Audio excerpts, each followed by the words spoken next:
સૌથી પહેલી વાત તો છે કે તમારે આંગણે બે દીકરીઓ હોય ને એટલે તમને સમાજ કહેવા માટે લે બે દીકરીઓ છે, લે ત્રણ દીકરીઓ છે, લે ચાર દીકરીઓ છે.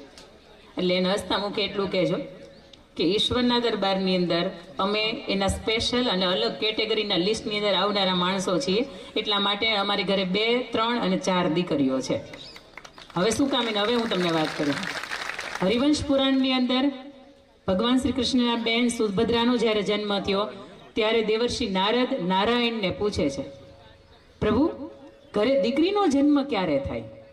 કેમ કે કૃષ્ણના બેન સુભદ્રાનો જન્મ થયો છે એટલે મને એને જમાડવાના, એને નવડાવવાના, બપોરે ફરીથી થાળ જમાડવાનો, બપોર પછી એને ફરવા લઈ જવાના ગાર્ડનમાં ભગવાનને, સાંજે ફરીથી એને જમાડવાના, દૂધ પાવાનું, પોઢાડવાના, બીજે દી સવારમાં ફરીથી ઉઠાડવાના. 24 કલાકની અંદર આટલી બધી સેવા.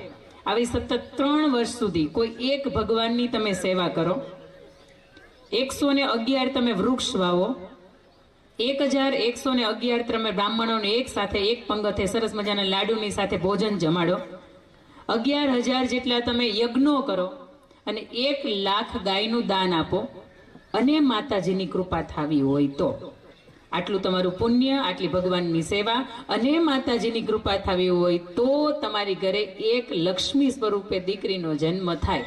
જો તમારે મારી આંગણે 1, 2, 3 કે 4 છે ને તો ભગવાનના અલગ સ્પેશિયલ કેટેગરીના લિસ્ટની અંદર આવતા હોય ને તો જ હોય. મારી ઘરે જોડવા 5 વર્ષની 5.5 વર્ષની 2 દીકરીઓ છે એટલે સમાજ તો મને કે બેન તમે એટલે ભણેલા ગણેલા પણ તમે ડૉક્ટરને બતાવ્યું ને કે તમારા અંદર શું હશે એમ.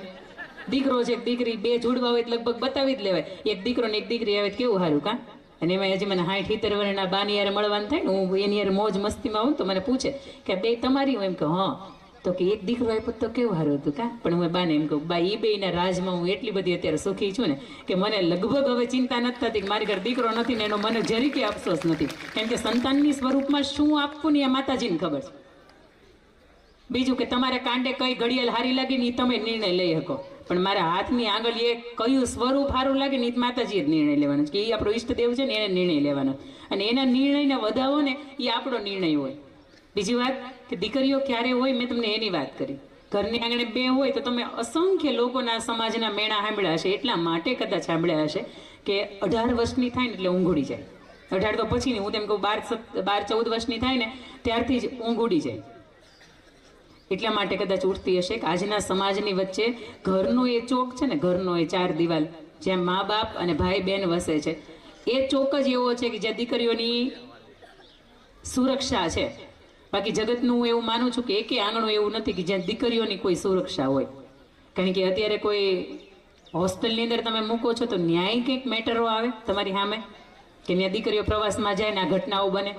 તમે કોઈ જગ્યાએ અપડાઉન કરવા મોકલો છો દીકરીઓને ભણવા માટે તોય રસ્તાની અંદર છેડતીના કિસ્સા આવે. તમે ગામની અંદર દીકરીઓ ભણતી હોય તોય તે નાતી જાતિની એક સાથે બધા બાળકો ભણતા હોય તોય પ્રશ્નો આવે. તો એમ થાય દીકરીઓ આમ ભણાવી કે નહીં, દીકરીઓને ઘરની બહાર જવા દેવી કે નહીં. પણ આશાબેને ખૂબ મજાની વાત કરી ને કે એને એવી તાકાતવાળી બનાવો કે દેખાવી જોઈએ કે આ પાટીદારની જ દીકરી છે, નાનચાળો ન કરાય. અને જેથી સમાજને એક વખત આ અંદરથી ડર કરી ગયો ને કે આ પાટીદારની દીકરી છે, નાનચાળો ન કરાય, તે દિવસે મને એમ લાગે કે એસબીજી ગ્રુપ હોય તોય ભલે અને આપ સૌનું સંગઠન હોય તોય ભલે, એ તે દિવસે એની નોંધ આખું વિશ્વ લેતું થઈ જાય કે નહીં અહીંયા ચાળો ન કરાય. કારણ કે આની પાછળનું જે સંગઠન છે ને એ બહુ અઘરું છે. અને એની યારે બાંધું ને એની યારે તૂટું ને એની કરતાં બેટર છે કે બીજા કોઈ પણ દીકરીઓ હોય ને એને આપણી જંગલની અંદર ફસાવું, પણ આ સમાજની દીકરીઓને તો એની હાવ નહીં. કારણ કે કદાચ એના મા બાપ નહીં બોલે, પણ મા બાપની આબરૂ હાંચેવાટુથી નહીં બોલે, પણ એની પાછળનું જે સંગઠન છે ને એ બહુ અઘરું છે. સમાજની અંદર આજે એક વર્ગ એવો જીવે છે કે એની પાસે ખાવા પીવાના નથી, પહેરવા ઓઢવાના નથી, અને સવારથી સાંજ સુધીમાં એ વિચારે કે ઇન્સ્ટાગ્રામ ઉપર 5, 10, 15, 20 આઈડી એવા તૈયાર કરું અને એવો મારી ઇમ્પ્રેશન એની સામે હું જમાવું કે આજની આ ભોળી દીકરીઓ છે ને એને હું મારી જંગલની અંદર કેવી રીતે ફસાવી લઉં. આજે સમાજની અંદર 10, 15, 20% વર્ગ વસે છે અને ક્યારે તમારી આસપાસમાંથી પસાર થઈ જાય ને તમને ખબર ન પડે. બીજી વાત કે હું ખાસ ભાર એ ઉપર મૂકું છું, દીકરીઓ હોય કેવી તો કે રૂડી હોય, રૂપાળી હોય, રંગે સરસ મજાની હોય, ભણેલી ગણેલી હોય, આબરૂની અધ્યક્ષ હોય, મર્યાદા સાચવતી હોય, પણ તું એ છતાંય 2, 4, 10 પ્રસંગો મારે આપની વચ્ચે એવા મૂકવા છે કે ઇતિહાસની અંદર અને તમારે મારે આસપાસની અંદર આ બનેલી ઘટનાઓ છે કે એ તમને સાબિત કરે છે કે દીકરીઓ આવી થાવ. એમાં સૌથી પહેલાંનો એક પ્રસંગ મારે કેવો છે હમણાં બેને એ પણ મજાની વાત કરી કે 2 દિવસમાં થઈ જાય ને પ્રેમ કહેવાય, આ 20 વર્ષનો થાય એને ન કહેવાય? 2 + 2 જો 4 થતા હોય તો 2 + 2 22 થાય જ ને. 2 ને 2 બાજુમાં તમે મૂકો તો 22 થઈ જાય. પણ મૂળ વાત કે દીકરીઓ કેવી હોય, અને ખાસ મારે તમને કેવી છે કે સૌરાષ્ટ્રની રસધારની અંદર ઝવેરચંદ મેઘાણીને જો આપણે વાંચ્યા હોય તો એની અંદર આ ઉલ્લેખાયેલી ઘટના છે. કદાચ તમે એનું ભણ્યા હશો ને તો પાઠ્યપુસ્તકની અંદર પણ આ વાત આવતી હતી. કારણ આજની આ યુવા પેઢી બેઠી છે ને એના પાઠ્યપુસ્તકની અંદર આ વાત નથી આવતી. તમારે મારે હું ભણતો ને તો ચારિત્ર ઘડતરના પાઠ આવતા. આ એવી પ્રસંગ એવો છે કે તમને મને અંદરથી એક ખુમારી પડી દે કે નહીં, બાપ તરીકે જ્યારે એને આપણને હાંચવા આવે ને ત્યારે આપણે બાપ તરીકે જિંદગી ઘરના આંગણે જીવાય કેવી રીતે. સૌથી પહેલો પ્રસંગ એવો છે, અમરેલી જિલ્લાનું લાખાપાદર ગામ, ધારી તાલુકાનું લાખાપાદર ગામ, અને લાખાપાદરના સરપંચનું નામ લાખાવાળો. આ વાત હું ઘણી વખત કહું છું, પણ આજ મને સચોટ એટલા માટે કેવી લાગે છે કે અહીંયા ખાસ કરીને એ ઉંમરની દીકરીઓ બેઠી છે. લાખાવાળો અને લાખાવાળાની લાખાપાદરની બાજુનું એક થોડુંક ગામ અમરેલી જિલ્લાનું એટલે ગુંદાળા ગામ, અને ગુંદાળાનો આગેવાન, ગુંદાળાનો ગામ ધણી એટલે આપા દેવાત ખૂંખાર બારવટીયો. સોરઠી બારવટિયા તમે વાંચો તો એની અંદર એની વાત તમને મળે.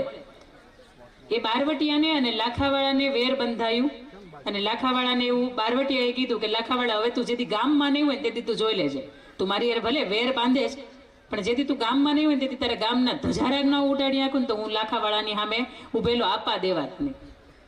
આ વાતને ઘણા વર્ષો વીતી ગયા.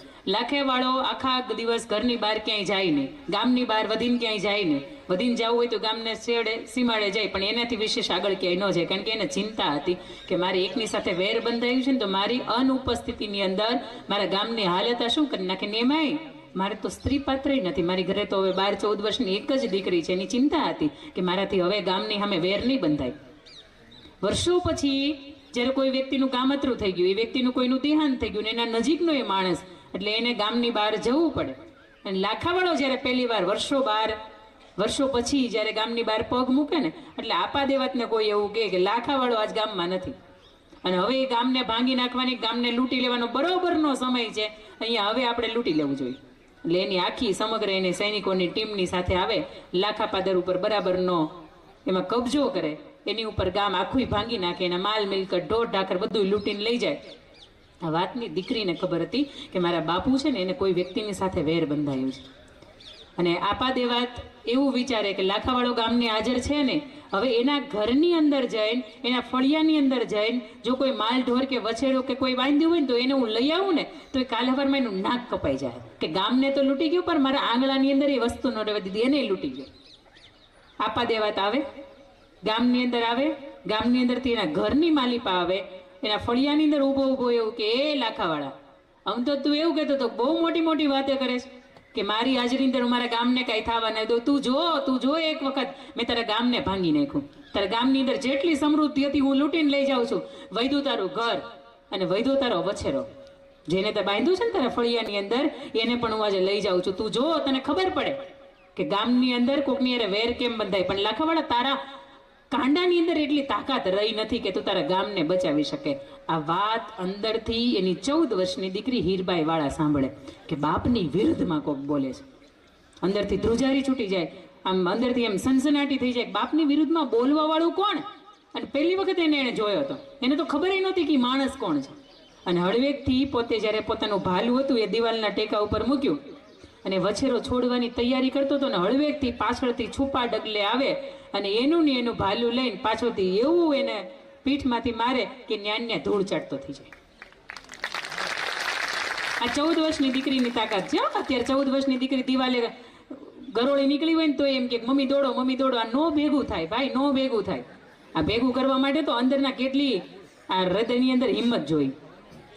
એ 14 વર્ષની દીકરી આપા દેવાતને મારી નાખે. આટલું જ નહીં, અંદરથી પોતાના ઓરડાની અંદર જાય, પોતાના પિતાશ્રીની 2 ધારી તલવાર લટકે છે એક બાજુ. તમે જોયું હશે આજે અમુક સમાજ છે ને એની ઘરની અંદર એને શસ્ત્રો રાખ્યા છે એટલા માટે કે એ શસ્ત્રોને કદાચ ઉઠાવીને એની દીકરી રમવા માંડે ને તો એને અંદરથી પર થાય કે હા ભવિષ્યમાં જેથી ઉઠાવવું પડશે ને તેથી ઉપાડી લે. આપણા તકલીફ આ રહી ગઈ છે કે કદાચ તલવારો રાખી છે ને તો હજી મંદિરની અંદર જ રાખી છે, ને ઉપાડે ને તો એ તને વાગી જાય, મૂકી દે. ક્યારેક વાગવા દો એ વાગે તો એને ખબર પડશે કે આને કોઈક મારે ચલાવવી પડશે ને, તેથી વાંધો નહીં આવે. અત્યારે તમારે મારે યુદ્ધ કરવા માટે નથી જવું પડતું, પરંતુ તેમ છતાંય એ દીકરી અંદરથી બેધારી તલવાર પોતાની પિતાશ્રી નીચે લાવે છે, એના કટકા કરે છે, એ માણસને જેને મારી નાખ્યા છે એને ગાહડીમાં ભરે છે અને રૂમની માલી પર રાખી મૂકે છે કે હા જે બાપુ આવશે ને તો એને કેવા થાય કે તમારા વિરુદ્ધમાં એક માણા હતો ને બોલતો હતો ને મેં જવા નથી દીધો. બાપુ ભલે મારી ઉંમર 14 વર્ષની હોય, આંજ થાય દી ઢળે અને લાખાવાળાને સમાચાર મળે કે આપણા ગામની અંદર ચડાઈ કરી છે, એના વર્ષોનું વેર વાળવા માટે આપા દેવા તે હુમલો કર્યો છે, ગામને ભાંગી નાખ્યું છે. ગામની અંદર આવે તોડતો હાંફતો પોતાના ઘરના આંગણે આવે, દીકરી બેઠી છે હીરબાઈ વાળા બાપુની વાટ જોઈ. એને બાપુ એને વાલ કરે, બેટા તને જ કઈ નથી થયું? નાના બાપુ ચિંતા નથી બેટા, ગામ આખું લૂંટાઈ ગયું, મને નહોતી ખબર કે મારા જવાથી આટલી બધી તકલીફ થાય, પણ મને અંદર તારી ચિંતા હતી, તને કઈ નથી થયું. ના બાપુ ચિંતા ન કરો, પણ હા સાંભળો, તમારી દીકરી છું, ગામને જ નથી બચાવી શકી, પણ તમારી વિરુદ્ધમાં એક બેઠો બેઠો ફળિયામાં એક માણા બોલતો હતો, એ માણા નથી ઓળખતી પણ તમારી વિરુદ્ધમાં બોલતો હતો, હું આટલું ઓળખું છું એને, પણ એને મેં જીવ તો નથી જવા દીધો. આપો બાપુ હું તમને બતાવું એ માણા કોણ છે. અંદર જાય, એ ગાહાડી ખોલે, તમે વિચારો, અમે ઇમેજિનેશન કરો તો તમને એમ થાય કે આ કેવી હાલત હશે. એ માણસની હાલત આ 14 વર્ષની દીકરીએ શું કરી હશે. અને ત્યારે કંઈ પોલીસને વાંધોય નહોતો અને પોલીસને બીકે નહોતી ત્યારે કે આવી ઘટના થઈ જાય ભાઈ, કોમન છે, ગમે એની હત્યા થઈ જાય, ગમે એના ખૂન થઈ જાય. પણ એ માણસને અંદરથી મારી નાખ્યો તો એનું ગાહાડી ખોલે અને જેવું દળદળતું એનું આ મસ્તક છે ને એના પગ ઉધી આવે ને એટલે લાખાવાળો એવું કે બેટા તને ખબર છે આ માણસ કોણ છે? નહીં બાપુ માણસને નથી ઓળખતી. બેટા જેને આખું ગુજરાત ગોતે છે, આપા દેવાતની જેને મારી યારે વેર બંધાણો તો એ આપા દેવાત પોતે માણસ છે. અને ત્યારે દીકરીના માથા ઉપર હાથ મૂકીને એવું કહે છે લાખાવાળો કે બેટા આખું ગામ મને એવું કહેતું હતું કે તારી ત્યાં એક દીકરી છે, તારી માના ગયા પછી કોઈ સંતાન થાય એવી શક્યતા જ નહીં. આખું ગામ એવું કહેતું હતું કે તારે ત્યાં એક દીકરી છે, પણ ત્યાં જ બેટા સાબિત કરીને બતાવ્યું મારે ત્યાં તું દીકરી નહીં પણ દીકરો છો. તે દીકરીઓ આવી હોય, બાપની વિરુદ્ધમાં કોઈ બોલીને શું જાય? અને કયા ખેતનો મૂળો કે તમારા બાપની વિરુદ્ધમાં બોલીને જાય? દીકરી તરીકે તમે કેવા હોય ને સૌથી પહેલી શીખ આ હૃદયની અંદર રાખજો કે મારા મા બાપની વિરુદ્ધમાં, મારા પરિવારની વિરુદ્ધમાં કોઈ બોલીને જાય ને, ભલે એને તમારે મારવો નથી પણ એને પાઠ તો સબક તો તમે એવું જ શીખવાડી. તમે હજી ગરબા નહીં કરો તમે તોય રૂડિયું લાગશો, તોય તમે સરસ લાગશો, પણ થોડાક સેલ્ફ ડિફેન્સના ક્લાસ કરજો કે જેથી ભવિષ્યમાં તમે તમારી જાતને એક સુરક્ષા આપવાની થાય ને તે દિવસે તમે બચાવો અને બૂમ ન પાડો. કારણ કે અમારા સુરતની અંદર ગ્રીષ્મા વેકરિયા ગઈ નહીં, અમે જોયું છે, મારા પિતાશ્રીની અટકે વેકરિયા છે, એટલે એના બેસનાની અંદર એ ગયા ત્યારે વસ્તુ જોઈ કે કોઈ વ્યક્તિ આવે, તમારા મા બાપ સામે ઊભા છે, તમારી અંદર બચાવવાની તાકાત નથી, અને એટલું બધું ઉગ્ર વાતાવરણ થઈ જાય કે એના હાથની અંદર ચાકુ હોય ધડ કરતું ડાકુ કાપી નાખે. એટલે કોઈના બાપની શું તેવડ કે આપણા હાથને અડી નહીં જાય. મારે એક કાર્યક્રમમાં જવાનું હતું, એક કોર્પોરેટ ઇવેન્ટ હતી ને એની અંદર એમણે લાંબો હાથ કર્યો કે વેલકમ, એટલે મેં એને જય શ્રી કૃષ્ણ કરી, કારણ કે મારી આ અંદરની આદત છે કે મારો અંદરનો આત્મા છે ને ક્યારેક કોકને હેન્ડશેક કરવા માટે નથી મને કહેતો, મને એમ જ કહે કે પ્રણામ કરો, તમારી અંદરનો જે રામ છે ને એને પ્રણામ કરો છો, આવો વેલકમ કરો છો તો એ કરો છો. એટલે મને એ માણસે એવું પૂછ્યું કે બેન તમે હેન્ડશેક કેમ ન કર્યો? અમારો ઈરાદો નથી કાંઈ, અમે તમને ઓળખીએ છીએ, પણ છતાંય મેં એવું કીધું હતું કે અમે એ કુટુંબમાંથી આવીએ છીએ કે જ્યાં અમને કદાચ કોઈ પારકો પુરુષ આડી નજરથી જોવે ને તો એ અંદરથી એમ ફફડી ઉઠે. અમારા જ્યારે હસ્તમેળાપ થતા હોય ત્યારે અમારા હાથ ધ્રુજતા હોય, એટલા માટે કે આ બાપ અને ભાઈ આ બે સિવાય કોઈ પરપુરુષ અમારો ક્યારેય સ્પર્શ નથી કર્યો. અને એ અમે ઉજળી કુટુંબમાંથી પરંપરામાંથી આવીએ છીએ ને એટલે અમે સમાજની વચ્ચે સમાજના મંચ ઉપરથી બોલી શકીએ. અને બીજી વાત કે તમે ઘણી વખત ક્યાંયથી પસાર થાવ ને, તમે રૂપે રંગે સારા હોય, દેખાવે સારા હોય, અથવા તો તમારે રોજ એકને એક જગ્યાએથી પસાર થવાનું હોય, હજારો આવશે. એ બસમાં ચડો તોય ભલે, ટ્રેનમાં ચડો તોય ભલે, ત્યાં સુધી ફ્લાઇટમાં ચડો તોય ભલે, ઘણા એમ કરી આમ ઘસાઈને જવાવાળા હશે. જાહેરમાં બે ગાળો દઈ દેજો, આરામથી દઈ દેજો, હકથી દઈ દેજો. એ તમને સ્પર્શ કરીએ કે તમે બે ગાળ ન બોલી શકો, એને હકથી દઈ દેવાની કે આ કોઈ સમાજ ભલે ને ભેગું થવું હોય થાય, પણ તમને કોઈ વ્યક્તિને આમ ટચ કરીને જાય એને તાકાત હું? તમને તમારા મા બાપે ફૂલ જેવી બનાવી છે, પણ એટલા માટે નહીં સમાજ તમને કૂચલી નાખે. તમને તમારા મા બાપે ઉગતા સૂરજ જેવી બનાવી છે, પણ બપોરે મધ્યાહનની અંદર બરાબરનો તપતો હોય ને તમારે જોવો હોય ને તો તમે જોઈ ન શકો. આ રૂપ પણ એને દેખાડી દેજો, મારી અંદર આ તાકાત છે. મારી ઉંમર 15 વર્ષની હોય તોય ભલે, અને મારી ઉંમર 50 વર્ષની હોય તોય ભલે, મને મારા મા બાપે શીખવાડ્યું છે કે ઘરની બહાર પગ મૂકો એટલે હજારો આવી અગવડતાઓ આવશે. બીજી વાત કે દીકરી તરીકે જ્યારે તમે આગળ વધતા હોય કે તમે કાર્યક્ષેત્રની બહાર વધો ને તો જો હવે તમે સમજો, અહીંયા મંચ છે અને મંચના આગળના ભાગની અંદર અહીં ખાડો છે. હવે હું અહીં પગ મૂકીશ ને એટલે તમે બધાય ખબર છે ક્યાંયથી પડીએ. પાછળ મારા મા બાપ ઉભા મને એવું કે બેટા પાછળ આવીને તમે પડી જાઓ, આગળ ખાડા છે, ન સમજાય ફરીથી અંદર આગળ જવાનું મન થાય. અરે બેન ખાડા છે, પાછળ વહી જા, નો સમજાય. કારણ કે આગળ આ સમાજ લોભામણો એવી જાહેરાત આપતો હોય, આવી જાય કાંઈ ન થાય, આ ખાડામાં તો અમે પડ્યા છીએ, તમે આવી જાવ હાલો. આ સમયે છે ને આ મગજ કામ ન કરે, કંઈ ખાડો છે ને પડી જવાય. પણ મા બાપ તમને અંદરથી એવું ના પડતા હોય ને, આપણે આ ટિકટોકની જનરેશન એટલે ટક ટક કરીએ ને આપણને ગમે. કોણ બોલ્યું? જેને નથી ગમતું એ બોલે છે.